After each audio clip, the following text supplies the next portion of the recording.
Hi everybody and welcome back to LL Sports TV. Keep it in the family in particular. This is episode 16 and I'm joined by my beautiful niece to my left here. Kenya's in the building. Yes. And today we're going to be talking about Arsenal and their impending Champions League game. And of course we're going to mention the Crystal Palace game, the 2-2 draw. Very disappointing game. Now Kenya, you're the perfect person to speak to because you were at the game. So before I go in, you can give us your initial thoughts. Well, unfortunately, I was there. You know what I mean? Like, it was just a snooze fest, wasn't it? It was boring. I just remember sitting there thinking, I can't believe I wasted Actually, you know my what? time I'll take you up on that. I didn't think it was boring per se. Really? There was 4 goals. Yeah, it was fairly end-to-end. When you consider that there wasn't much jeopardy in the game. Yeah. Crystal Palace surprisingly went quite strong. Yeah. And I didn't think the actual game as such was boring. But it's interesting that you think so. Tell I don't know. I thought, well, maybe it's more from an Arsenal perspective, but we were really boring. We were very sluggish. We didn't play very well, that's for sure. Yeah, I mean, we scored really early. Kyrgios scores a really great goal. And I was like, wow, I was a bit shocked. I was like, okay, this is great. Like, from that moment on, I was like, cool, we scored early. We're just going to see it out. Like, do you know what I mean? Kind of professional. It's not going to be like our emphatic wins, but it would just be a professional win. Then we give away a set piece to another team that's really good at set pieces. They score. Then we get one back. And I'm like, okay, now we're just going to be professional. And we went to the second half. And like, Palace just turned up in the second half. They were just like, you know what, we really want something. And to be honest, I think they were actually really deserving of a point. They could have actually won the game. Yeah, they could, yeah. And, you know, even in the first half, like Eddie had literally a tap in. I don't even know how he's, Kyrgios again puts in a great block. Yeah. Hey, listen, shout out to Kyrgios. Yeah, he stepped up massively. Unlike some of the other guys. Yeah, we'll go on to mention later. Kyrgios stepped up and he's proving me wrong. I mean, I was one of them. Listen, I'm more than happy to hold my hands up. I was one of the naysayers that hadn't particularly rated him that highly. I remember me and you got into some big discussions about Kyrgios versus Murillo, although I think I still won that one. Yeah, well, man. Yeah, but even so, big up Kyrgios. I mean, he scored a really great goal. Yeah. And that block he did from Eddie, that was amazing. Because how he contorted his body to block that shot. Because David Raya's positioning for that was really bad. I was like, even if Kyrgios wasn't there, that Eddie would have just tapped that in. Do you know what I mean? So I think overall, Palace just, I don't know, in the second half, they really turned up. Ismail Assar, a lot of people talk about Mateta, but Ismail Assar changed the game for them. He showed the intensity. He was actually unlucky not to score.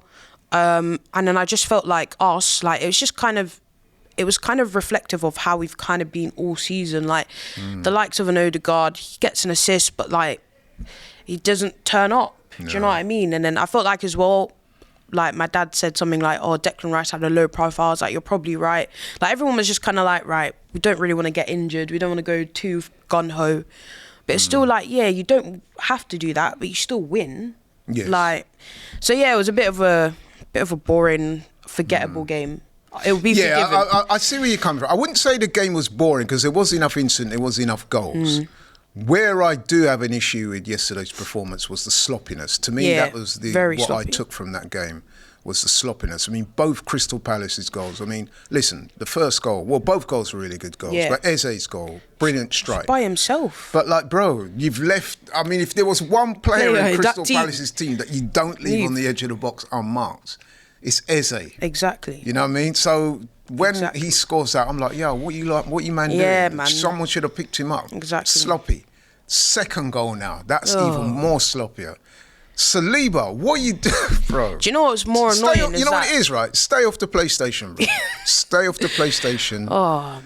Get early nights, you know what I mean? Because your concentration levels recently have not been there, bro. And I can only... And this is just my own thinking, that you're one of them man there, that you love the PlayStation to the early hours of the morning. I mean, I'm only joking, but seriously, like something, you need to like focus. Yeah. Because you're a great player. You're one of my favourite players in the Arsenal team. But recently, bro, like, come on. Yeah, like you'd think you would learn from that Real Madrid one. Like that Real Madrid one, it didn't cost us anything, but it was just a bit annoying because it's like they didn't deserve to score a goal. Like they were nowhere near close to it, and he just gifted it to them.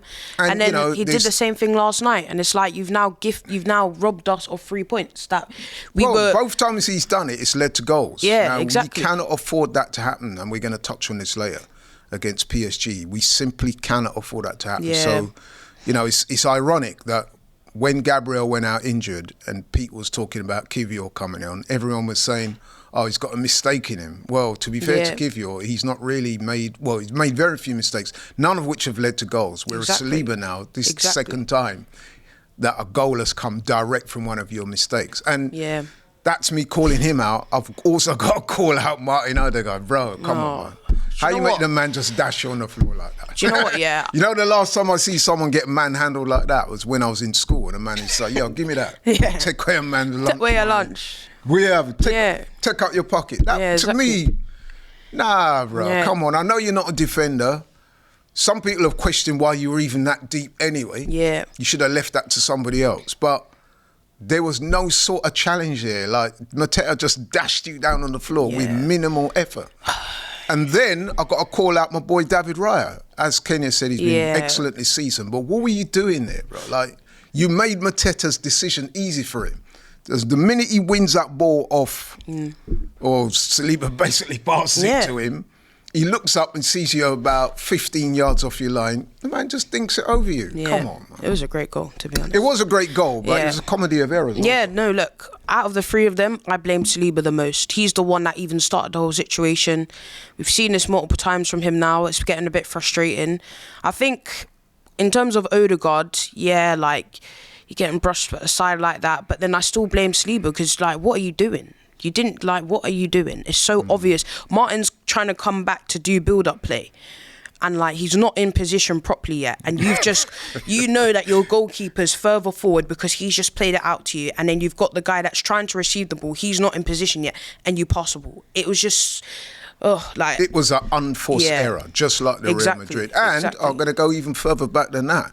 The Bournemouth game, I was at that game. You got sent off there. You gave away a penalty and, you got yourself sent off when you didn't need to. Yeah. You know what I mean? And listen, man, like I said, Saliba, an informed Saliba. Yeah, I love Saliba. There's very few one of my favourite players.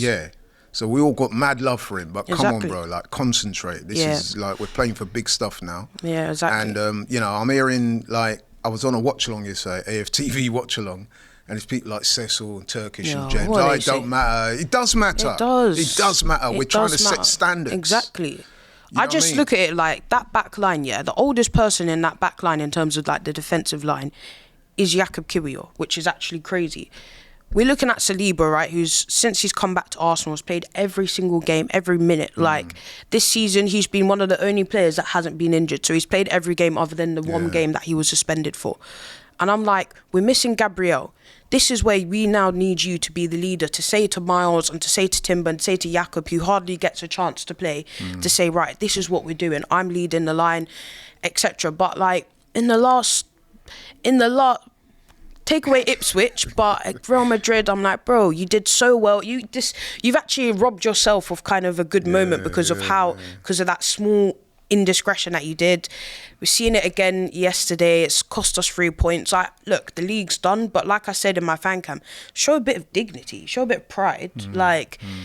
It's still a game. You still want to win, and if you win that, you go into PSG with a bit more confidence as well. Sometimes I think with Saliba, right, and I say this, obviously I don't know the man, but I'm just looking at him, just an observing. So this is purely a subjective view, but it's almost like with Saliba, he's so talented sometimes that sometimes he's coasting through games. It's like he's so laid back. It's almost like the game's too easy for him, and then he just switches off and makes the most rudimentary error. Yeah, that you think, come on, man, that is like way beneath you. Yeah. You know what I mean? But the problem is, I've seen him do it before in games, but he's made the recovery run and got back and got the ball.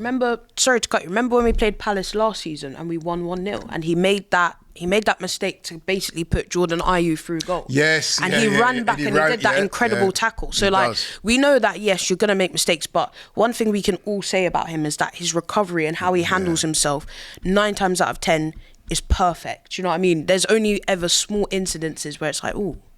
Yeah. But, like, I feel like this season I can actually say, like, all 3 games against Newcastle, I could say, Man City, we beat them 5-1, but that Erling Haaland goal, I'm looking at Real Madrid and this game against Palace, I'm like, that's a mistake. I'm not going to hold it against him, at all, because I think he's shown that obviously he's a top level. He's a world class player. He's just maybe not having the season that we all kind of hoped. I just think his concentration levels need to be upped. My brother, please, we need you to concentrate. Because you're so close from doing something really major. Exactly.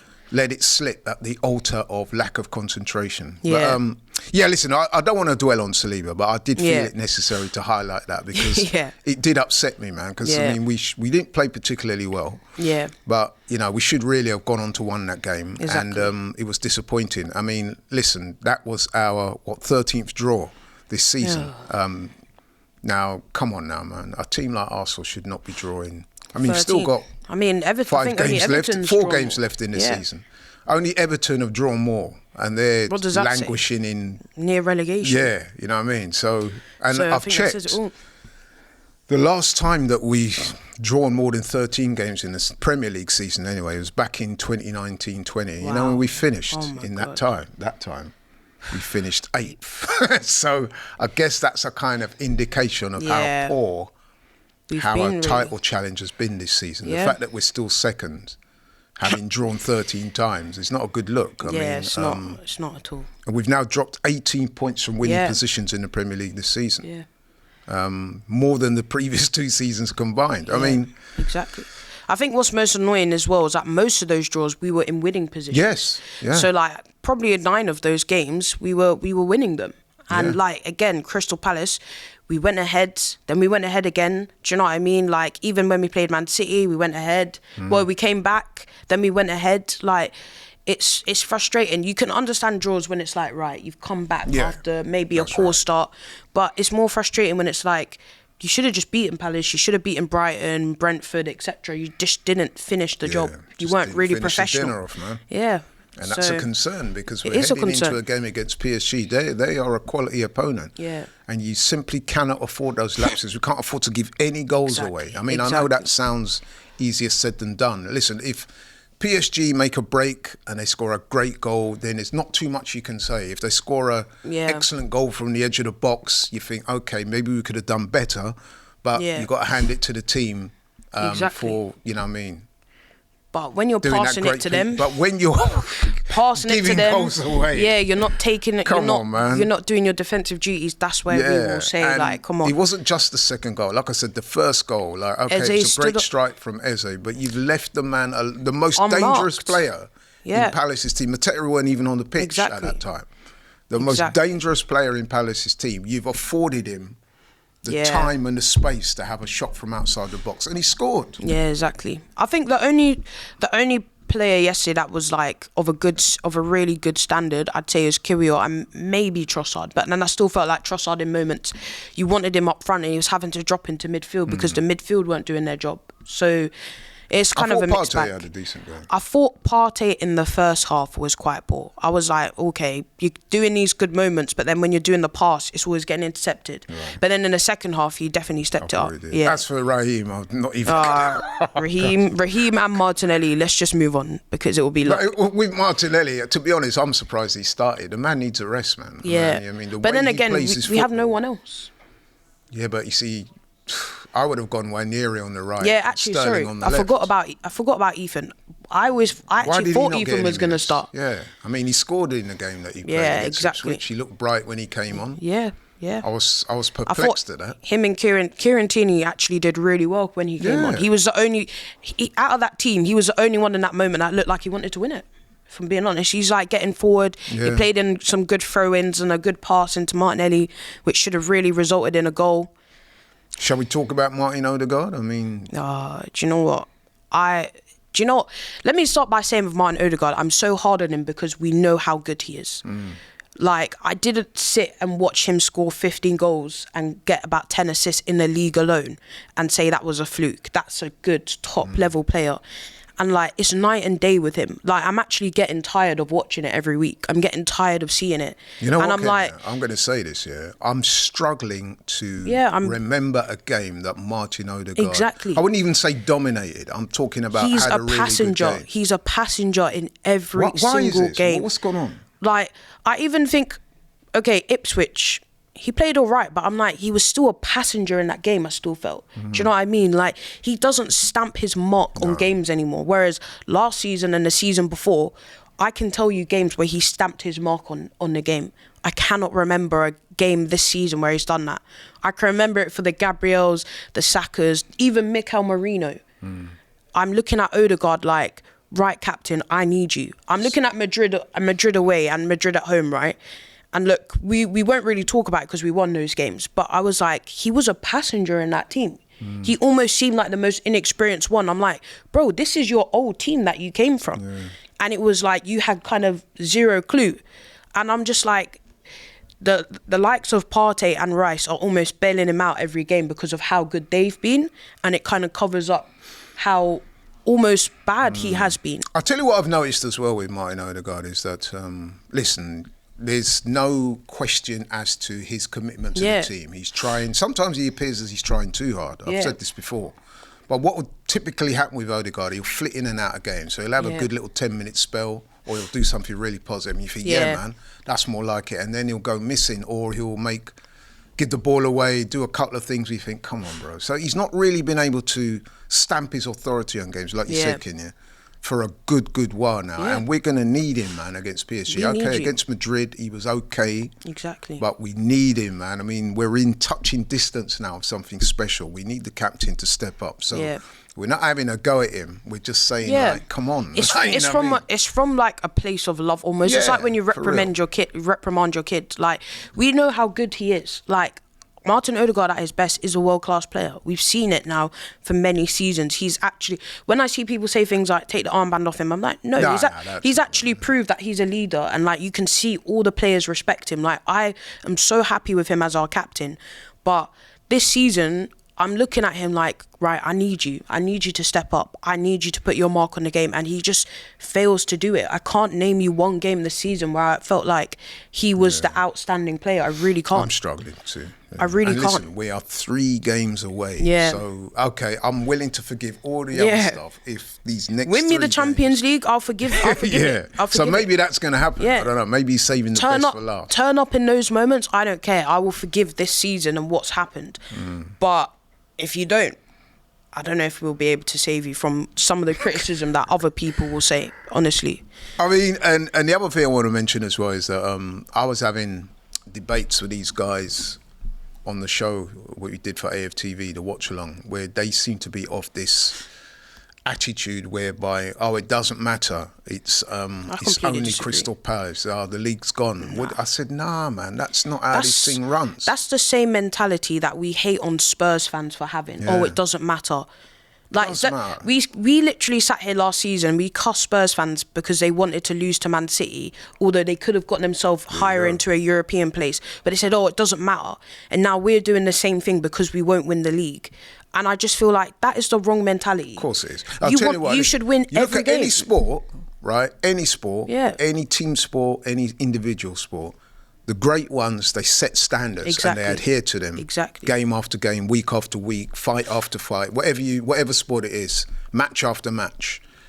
Your attention to detail, your standard of performance means a lot. And as soon as you pull on that jersey, you have to maintain the standards. Exactly. Now, an example I'm giving, when we played Ipswich and we smoked Ipswich, everyone was high-fiving and eulogizing, fantastic. It mattered then, right? Everyone was going. A couple of days later, we dropped the ball against Palace and they were, but it don't. It does matter. Yeah, it does. Because when we play PSG and Saliba does that against PSG now, and if we lose, everyone's going to be on his case. Exactly. So what you have to do is be on the man's case before he does it again, not after. So prevention is better than cure, you know what I'm saying? Exactly. So when we're seeing this stuff, when players are making mistakes, when they're not showing proper attention to detail, i.e. the first Palace goal, when they're giving up goals, i.e. the second Palace goal, it's incumbent upon us as fans to call the team to account and say, look, come on, man. You saw the manager, he was upset. Exactly. And that's what he might do. Look at it this way, right? We've got 2 teams that have got a semi-final. We've got Palace, who got semi-final at Wembley this weekend. We've got Arsenal, who got semi-final against PSG. I saw one team that was like, oh, we don't really care. I know I'm going to play next week. And I saw another team that said, right, we've got semi-final, but I still want to win this. Yeah. Still want to try my best in this. I'm still going to prove to my manager that I want to start in that semi-final. And actually, we need the point. Although they already know they're going to finish, I think, 12th, which is where they are. What's the do you know what I mean? That's the mentality has to be right. You win that game now, that's a bit of a boost as well. Everyone's in high spirits. You go into the next game like, right, we've done our business in the league, we're a bit more relaxed. And also you've taken pressure off yourself because you've now put yourself much further away from third place, who are not that far behind. So now when we play PSG, after that when we play Bournemouth, you have to go proper strong in Bournemouth. And you have to win. There's another famous phrase, Kenya, in sport. When they ask people about why you're so confident, they say, I've heard many sportsmen say this, I gain my confidence from my preparation. Exactly. That's how you go into games really confident, because you've done it. Exactly. You've got the, the history there, the backstory there. Yeah. So you go into games knowing that, listen, we've ticked everything off and we're ready mentally and physically. Exactly. But anyway, we're coming to the end of the show. I don't want to go on too long, but the point of this exercise is to say, listen, we need to eradicate the sloppiness to 100%. Beat PSG. And last night, unfortunately, Arsenal dropped the ball, and we don't want this to happen against PSG. Like I said, we're 3 games away from glory. We're closing in on something historic. Let's maintain the standards and go for it. Kenya, anything you want to say in closing? No, just everything like you said. Don't be sloppy. Go out there and win. There it is. There you have it. Kenya, thank you so much. We will be doing a preview, a breakdown, and a prediction for the game against PSG. We'll be doing that in the next day or two. In the meantime, thank you so much for watching. Really appreciate it. If you're new to the channel, please like, share and subscribe. Catch you on the next one. We're out. Take care.